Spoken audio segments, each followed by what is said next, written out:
You ask Tiger to solve. This deals with linear equations with one unknown. The final result is j equals -3/7. Let's solve it step by step. Simplify the expression. Group like terms. Simplify the arithmetic. Group all constants on the right side of the equation.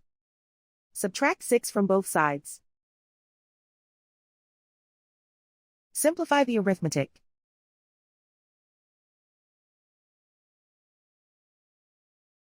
Isolate the j. Divide both sides by 14. Simplify the fraction. Find the greatest common factor of the numerator and denominator. Factor out and cancel the greatest common factor. And so the final result is j equals -3/7.